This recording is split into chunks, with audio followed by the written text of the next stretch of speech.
Hello everyone, आज की video में बात करेंगे बलून से कैसे ब्लॉकेज को खोला जाता है एंड इसका अदर ट्रीटमेंट क्या है।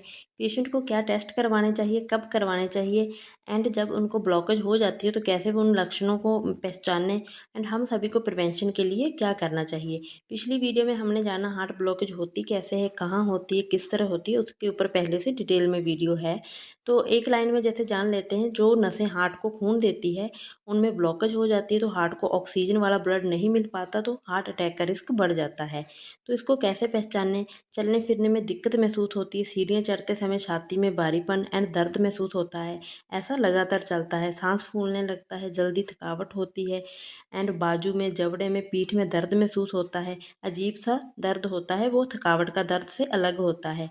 पसीना आता है, बिना किसी वजह से चक्कर आने लगते हैं, नींद की कमी हो सकती है एंड इस तरह के लक्षण और किसी प्रॉब्लम में भी हो सकते हैं, लेकिन ये हार्ट के लक्षण भी होते हैं। तो इसलिए इन सभी को नज़रअंदाज किए बिना हमें टेस्ट करवाना चाहिए। अब बात करते हैं हमें कौन से टेस्ट करवाने चाहिए, क्योंकि मोस्टली लोग नज़रअंदाज करते हैं, सोचते हैं कि टेस्ट इसके महंगे होंगे या कैसे होंगे, पेनफुल होंगे। तो ऐसी कंडीशन में घबराना नहीं चाहिए, समय रहते डॉक्टर से कंसल्ट करना चाहिए। वहाँ सबसे पहले पेशेंट का ईसीजी टेस्ट किया जाता है, जिसे इलेक्ट्रोकार्डियोग्राम भी कहते हैं। ये सबसे बेसिक टेस्ट है, बिल्कुल भी पेनफुल प्रोसीजर नहीं है। इसमें चेस्ट, आर्म्स एंड एंकल पर इलेक्ट्रोड स्टिकर लगाए जाते हैं, जिससे हार्ट की इलेक्ट्रिकल एक्टिविटी को चेक किया जाता है और पता लगाया जाता है कि हार्ट को प्रॉपर ब्लड सप्लाई हो रही है या कोई रुकावट आ रही है। अगर डॉक्टर को लगे कि कोई डाउट है, कोई रुकावट आ रही है, फिर नेक्स्ट टेस्ट किया जाता है, जिसका नाम है इको। फुल फॉर्म है इकोकार्डियोग्राफी। ये अल्ट्रासाउंड की तरह एक टेस्ट होता है। इसमें हार्ट की pumping and valve and blood flow का पता लगाया जाता है, जो डॉक्टर को साफ स्क्रीन पे दिखाई देता है कि प्रॉपर ब्लड फ्लो हो रहा है या कहीं कोई रुकावट आ रही है। अगर इको टेस्ट में कुछ डाउट रह जाए तो उसके बाद टेस्ट किया जाता है टीएमटी।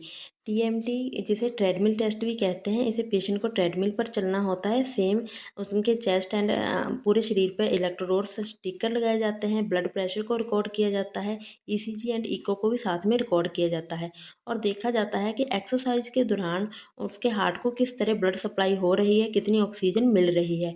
कुछ पेशेंट इस टेस्ट को नहीं कर पाते, उनका सांस फूलने लगता है एंड उनको बहुत ज़्यादा पसीना आने लगता है और उनकी कंडीशन गंभीर हो जाती है। अगर वो जल्दी नॉर्मल कंडीशन में आ जाए तो डॉक्टर उनको मेडिसिन देते हैं, क्योंकि उसका मतलब उनके हार्ट में माइनर ब्लॉकेज है।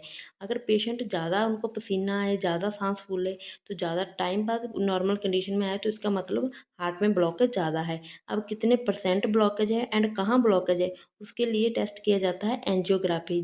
ये टेस्ट पेशेंट को पहले एक्सप्लेन किया जाता है किस तरह होगा एंड कितने टाइम का होगा। इस टेस्ट को हाथ की नस या पैर की नस के थ्रू किया जाता है। नस के थ्रू वायर डालकर किया जाता है एंड वहाँ का जो एरिया होता है उसको सुन कर लिया जाता है लोकल एनास्थीजिया से। तो पेशेंट को पेन महसूस नहीं होता, लेकिन उसको सारा प्रोसीजर पहले से बता दिया जाता है।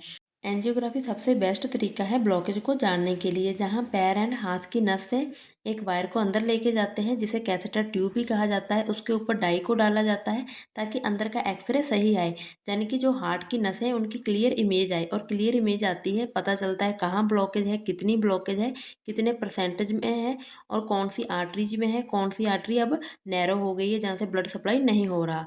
तो इसे एंजियोग्राफी टेस्ट कहते हैं। अब बात करते हैं ट्रीटमेंट की। अगर ब्लॉकेज 30 से 40% है तो डॉक्टर हमेशा अच्छी डाइट एंड एक्सरसाइज करने के लिए बोलते हैं और हाई कोलेस्ट्रॉल के लिए मेडिसिन देते हैं। अगर ज़्यादा ब्लॉकेज है तो वहाँ बलून एंजियोप्लास्टी की जाती है। जैसे हमने पहले जाना, सेम उसी तरह हाथ की नस के थ्रू एक कैथेटर को अंदर लेके जाते एंड उस कैथेटर के ऊपर लगा होता छोटा सा बलून, उस हिस्से तक लेके जाते जिस नस में ब्लॉकेज हुई है और वहाँ जाकर उस बलून को धीरे से रखा जाता और फिर फुलाया जाता। फुलाते हैं जब, तो उस समय जो वहाँ पे जमा हुआ है कोलेस्ट्रॉल, वेस्ट प्रोडक्ट जमा हुआ, तो वो परत वहाँ से हट जाती, यानी कि रास्ता खुल जाता।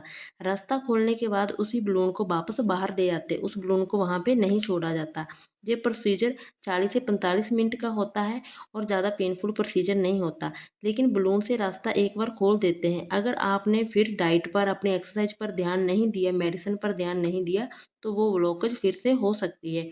ये परमानेंट इलाज नहीं है, सिर्फ एक वक्त के लिए वहाँ का रास्ता खोल दिया जाता है, जिससे ब्लड फ्लो अच्छे से होने लगता है।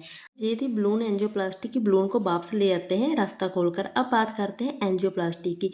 इसमें जब रास्ता खोल दिया जाता है, ब्लॉकेज को हटा दिया जाता है, हटाने के बाद वहाँ पे एक स्टंट लगा दिया जाता है जो जालीदार होता है। उसका मतलब कि आपस में फिर से वो आर्टरी है जो नस है वो चिपके नहीं, वहाँ पे फिर से ब्लॉकेज ना हो।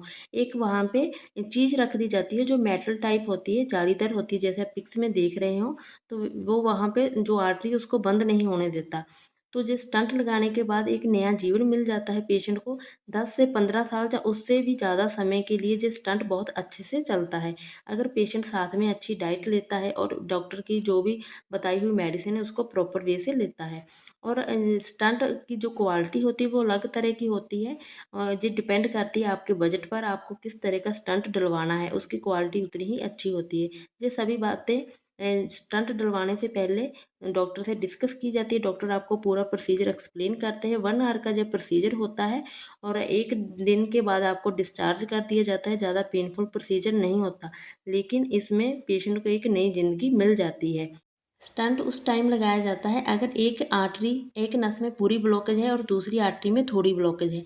लेकिन अगर हार्ट की तीनों नसों में फुल ब्लॉकेज है, 90% से ज़्यादा ब्लॉकेज है, तो उस समय कोई बलून प्लास्टी नहीं की जाती, कोई स्टंट नहीं लगा सकते। उस समय की जाती है बाईपास सर्जरी। अगर हार्ट की तीनों नसों में ब्लॉकेज हो गई है, 95% से भी ऊपर ब्लॉकेज चलेगी और नसों के कई हिस्सों में ब्लॉकेज है, तो उस समय डॉक्टर एडवाइज करते हैं, रेफ़र करते हैं बाईपास सर्जरी के लिए।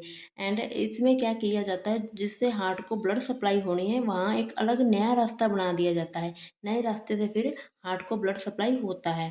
जहाँ अगर किसी के पहले से एंजियोप्लास्टी हुई है, स्टंट डला है, वो किसी वजह से वो उनका जो स्टंट है वो अब काम नहीं कर रहा, उनकी हैबिट्स की वजह से या किसी और रीज़न की वजह से, तो उस कंडीशन में उसकी फिर बाईपास सर्जरी की जाती है। जहाँ पे हर एक पेशेंट का अलग होता है, डॉक्टर अपने हिसाब से ये सब देखते हैं। तो ये सभी ट्रीटमेंट एंड टेस्ट थे, जिनको ब्लॉकेज हो जाती है उनको करवाने ही पड़ते हैं। लेकिन प्रिवेंशन के लिए हम सभी को क्या करना चाहिए? हमने जाना हार्ट अटैक ब्लॉकेज के पीछे ओनली रीज़न है हमारी अनहेल्दी डाइट एंड कुछ एक्टिविटी, तो हमें उन पर ध्यान देना चाहिए। हम ध्यान क्यों नहीं दे रहे? हमें हमेशा हेल्दी डाइट खानी चाहिए, कम तेल, कम चीनी, कम नमक खाना चाहिए। ऊपर से दाल सब्जी में डालकर खाने वाला नमक सच में बहुत खतरनाक है। लोग ब्लड प्रेशर की टेबलेट साथ में लेते हैं और नमक भी पूरा खाते थे, जो बहुत ही खतरनाक है। इसका एकदम से पता चाहे नहीं चलता, लेकिन आने वाले 10-15 साल में इसका रिजल्ट आपको डेफिनेटली मिलता है, जो बुरा रिजल्ट होता है। एंड इसके अलावा आपको फल सब्जियां और नट्स खाने चाहिए, एंड ड्राई फ्रूट्स खाने चाहिए, फल फ्रूट खाने चाहिए। इतना प्राकृतिक भोजन है हमारे पास, लेकिन हम उनको छोड़कर जंक फूड के पीछे ही भागते हैं।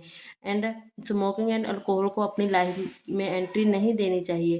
कुछ लोग बोलते हैं कि उनको इससे कोई प्रॉब्लम नहीं होती, जो उनका लक है, अच्छा है, प्रॉब्लम नहीं होती, लेकिन सच में जो हमारे लिए हानिकारक है। एंड स्ट्रेस को कंट्रोल करना चाहिए, डीप ब्रीथिंग करनी चाहिए, रेगुलर चेकअप करवाना चाहिए। मतलब अगर आपकी उम्र 35-40 है तो आपको 1 साल में बेसिक हार्ट टेस्ट करवा लेना चाहिए, ब्लड टेस्ट करवा लेने चाहिए। इस तरह का डेली रूटीन आपको रखना चाहिए। हार्ट ब्लॉकेज का इलाज सिर्फ ऑपरेशन नहीं, लाइफस्टाइल को कंट्रोल करना भी उतना ही ज़रूरी है। याद रखें, बलून से रास्ता तो डॉक्टर एक बार खोल सकते हैं, लेकिन उसे दोबारा ब्लॉक होने से बचाना आपके हाथ में है। तो अगर आपको वीडियो यूजफुल लगी तो please like share and comment करना। मिलते हैं नेक्स्ट वीडियो में नेक्स्ट हेल्थ टॉपिक के साथ। आप सभी भी स्वस्थ रहें, खुश रहें।